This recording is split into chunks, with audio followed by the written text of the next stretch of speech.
welcome to New to You podcast. I'm one of your hosts, John Holt. I'm Mary. And I'm one of your other hosts, Keith Vincent. All right, so before we start, why don't we tell them a little bit about what we hope to do with New to You show? All right, well, New to You show wants to bring new things to us, to each other, and new things out to you. If you are a freelancer who used to work in an office, or someone who, doesn't just enjoy jumping on Amazon and trying to find something new, we want to give you the water cooler coworker recommendation that you may not get otherwise. Yeah. We want to and for ourselves, since we're freelancing and being out of the office environment a lot, we want to talk about things that we've discovered with each other. Also, it's fun just to introduce people to something you like, I think. Yeah. So every other week, we want to try and bring you these shorter segments where we talk about kind of a bite-sized version of the show. Our normal show is usually around 3 segments long. Hopefully less than 40 minutes. But today, hopefully, we're going to ring in really short. So that brings us again to the central mystery of this hour. We're studying here the science of emergence, which asks, where does organization come from? How do you get a neighborhood, a district, or a city? How do you get the complexity of an ant colony if there's no leader and everyone in town is stupid?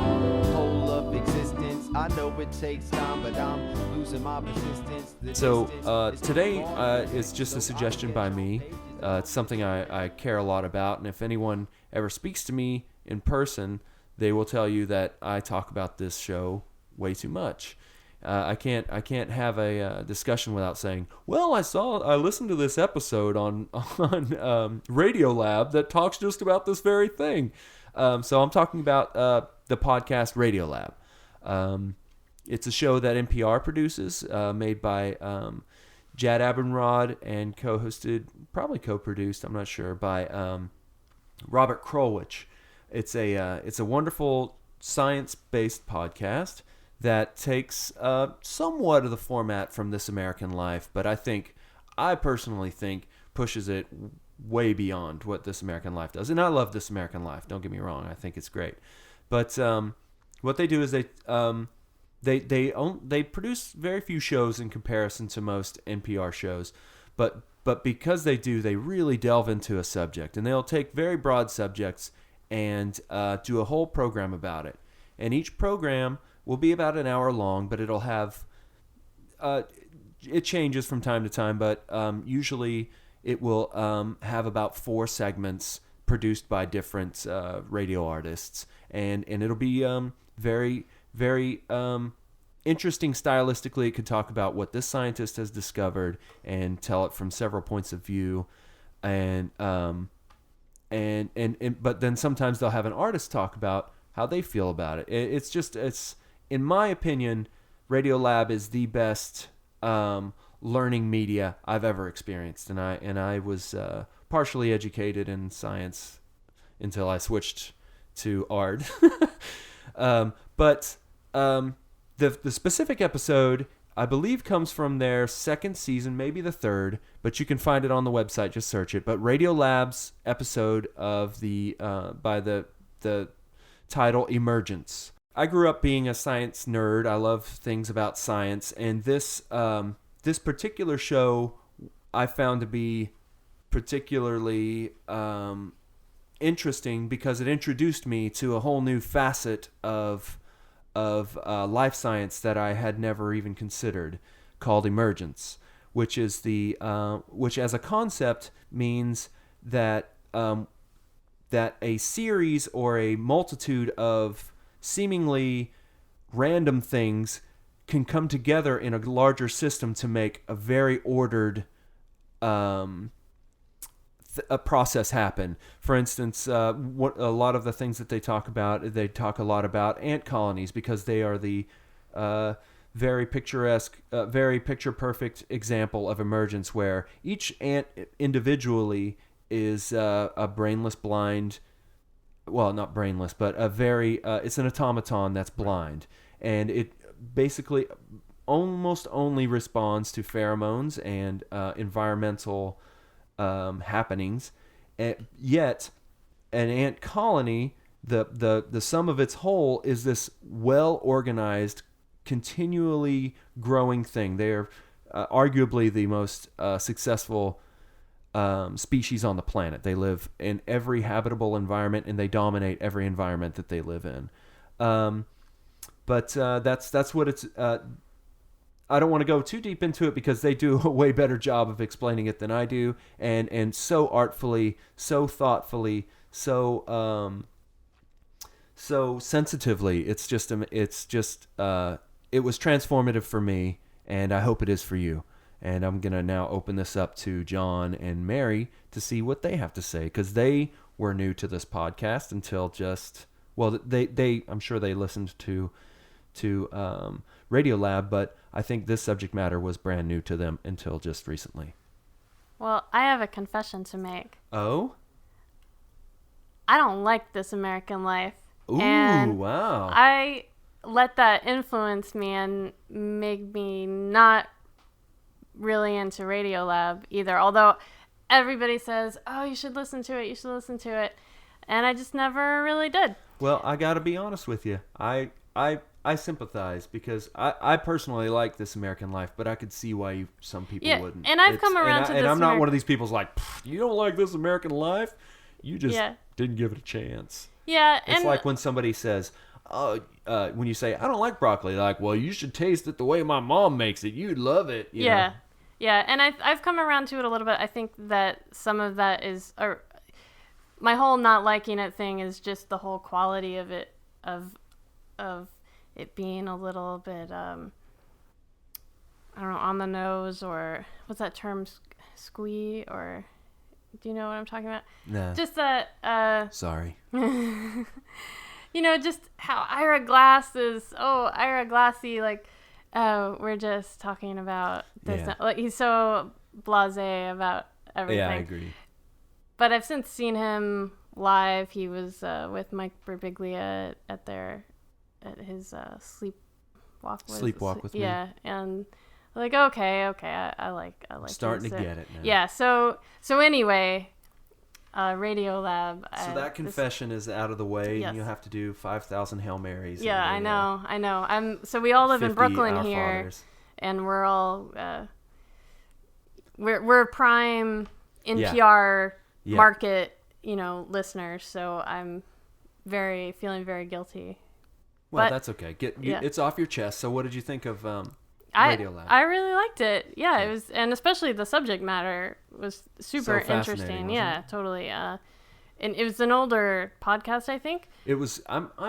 It might have been from their first season, but I feel like it was from the second season. Yeah. I should have researched. I guess I'm bad at this. No, that's okay. But I noticed one of the guests was Steven Johnson, and I had read, they mentioned that he has a book coming out called Everything Bad is Good for You. Yeah. Which I had read a while ago. Yeah.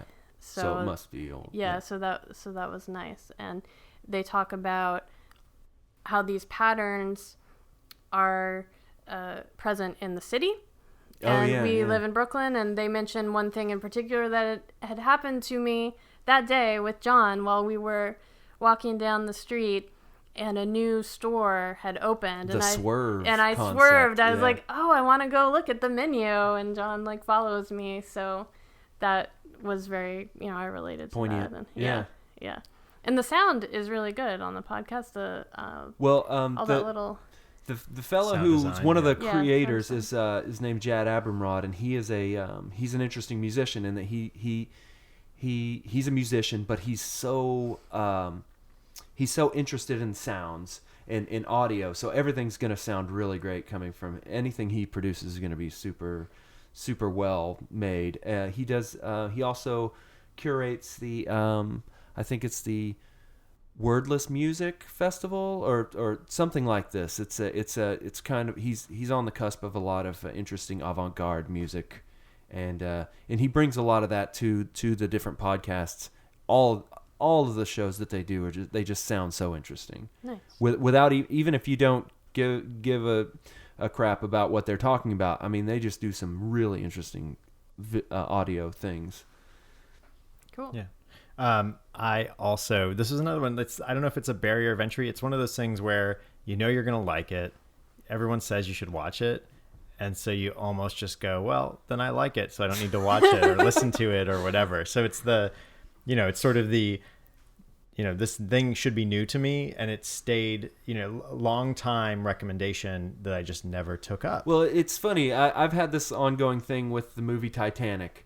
It's not on the level of Radiolab, but everyone's like, oh, you should watch Titanic. It's so great. I'm like, it'll never be as good as you think it is to me. So I'm never going to watch it. And It almost, after this many years, it's almost like a prideful thing where I'm just like, my name's Keith Vincent. I've never watched Titanic. There's like maybe 4 of us left on the planet. So I can I see saw it that. enough times to cover you. I got you down. It's got it covered.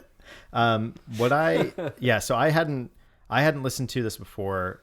I do know, like, some of the stuff that resonated. I really like the swerve notion, and that also, in terms of relating it to, say, this podcast, that idea of like how you find yourself new things to watch or listen to, or new interests.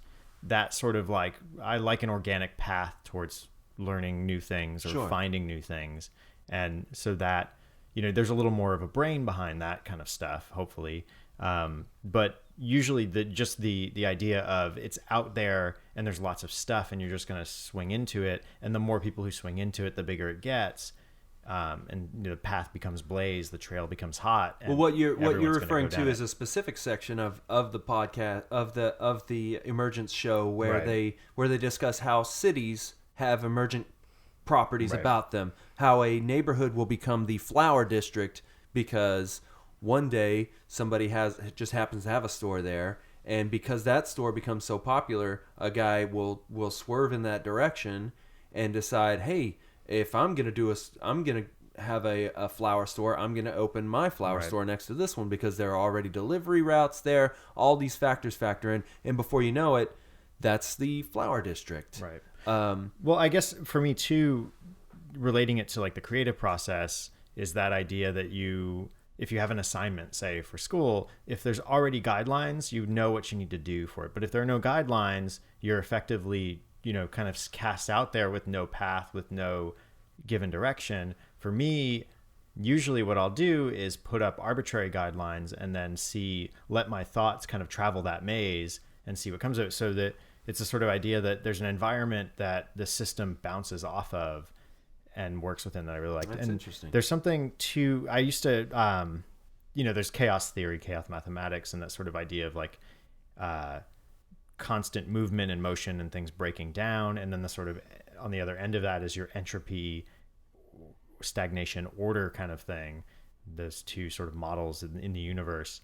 And there was a complexity theory that the reason why we have chemicals and complex chemicals and living organisms made up of complex chemicals and living organisms that are multi-celled who are, eating other animals, etc. And then those same animals who now have formed intelligence, the reason all those things happen is because things tend towards complexity as they ride that line of the breakdown of order. In case there's always sort of a buildup, even though those structures can come collapsing down at a certain point, there's usually not an upward trend, but an onward trend that makes it inevitable that there are going to be planets, makes it inevitable that there are going to be suns, makes it inevitable that there's going to be life. The problem with that theory is that suns and planets came before the chemicals.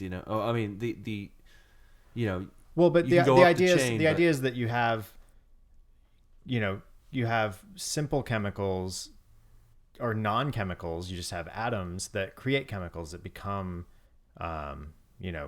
bonded iron, that become the next level up, and that just the process of that energy mixing with matter, and vice versa, is going to create something.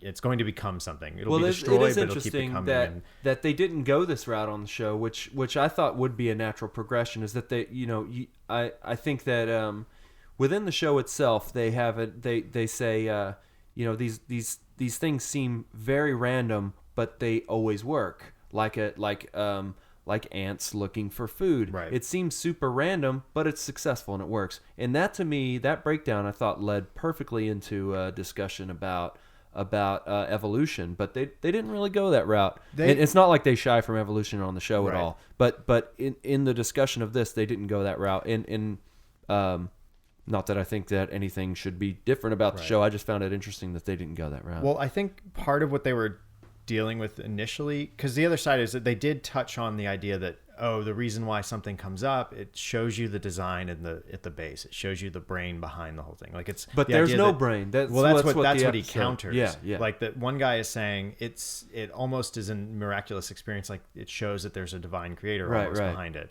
And the other guy's like, well, you just let the air out of the balloon. So that was kind of an interesting, the little like takeaway there. But I think what this is about is the things that emerge out of the randomness that show the system. And maybe evolution, like you're saying, is one of those kind of patterns that get developed, but it's the Sure. I mean, it's all random, life and death, but when you look at it from far above, you see that that's a part of a system that works. And that's what I think most life, what you're talking about with the top down versus it's just like what works continues to work, and that's why.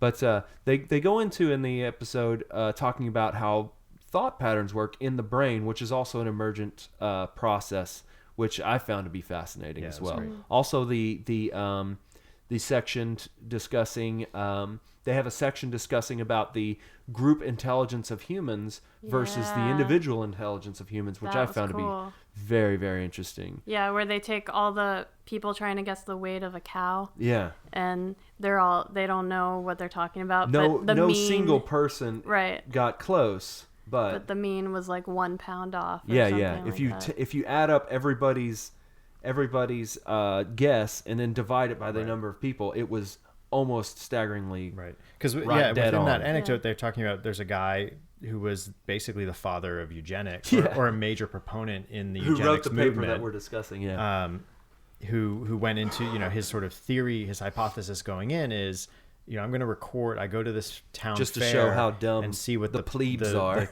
Show how stupid and how off a crowd is. He was against mobs in general. The wisdom of crowds, or whatever. And the problem, he's like, oh well, hypothesis is these guys are going to have no clue what the weight of this animal is in this guessing game, right? And he tallies. He asks for the ballots, tabulates it himself, and is stunned and even writes. They say writes a paper saying. My hypothesis was proven wrong. This is how it plays out. And, they go on to say that people recreate this with the jelly bean jar experiment, et cetera. One thing that was kind of interesting, because prior to that, there's a guy, Charles Mackey. He wrote this book, Extraordinary Madness and the Delusion of Crowds. It was about like the tulip market and stock markets. And they have they did a whole show where one of the segments was the madness that went about bubbles, economic bubbles, and they did a whole show about the tulip craze, which was very, very enlightening. So that sort of, there are things that emerge, I thought, that are almost negative constructs or false constructs at times, that they're structures like belief in alchemy or belief in a market that is just a part of the process and develops because of the process of crowd emergence. That is, there aren't always good systematic things. There are things that are going to come up that are problematic, but they're kind of talking long-term and larger structure usually. But I guess maybe that's part of the process. I think the thing with the bubble, with bubbles, I mean, this is not for us. We're not scientists to discuss, but the thing about the bubbles is that's not the population of the world, right? You know what I mean? That's a small group of people. Even within Holland, that's a small group of rich people making these silly decisions that create this bubble. He kind of talks about witch trials and there's a level of madness that goes into that, and and it circles and spirals, and it touches off other areas with the same. You should mania. I wish I knew the name of it, but this same fellow was on Radiolab not long after that discussing these very things. It's very interesting. So, and then just one last kind of comment for me on this is what I really liked about the style of the speed and the motion of the podcast and the music that they used. It evoked for me like that Earl Morris documentary flavor, where there's just a tapestry of information coupled with speed, coupled with sound and music, and it just kept moving forward. And it's the kind of thing where there's a lot that's thrown at you, and it's like, oh well, I can listen to it again right away. It's palatable. It's right there. It's not like a chore to want to listen to it again. Definitely, and that's definitely one of the best things that I could say about this is that I've listened to every podcast they've ever made probably 4 times, and it's just because, and some of them more. It's you can, and even if I've heard the Emergence one easily 8 times, maybe more, and you don't always retain everything, so why not listen to it again? And it's pleasant every time, and but that's what I have to say about Radiolab, the Emergence episode specifically, but any episode is great. And that's what I have to say about, and I hope it's new to you, Radiolab. So Radiolab's Emergence. Yeah. Go listen to it. Learn something. Don't be hating Ira Glass either.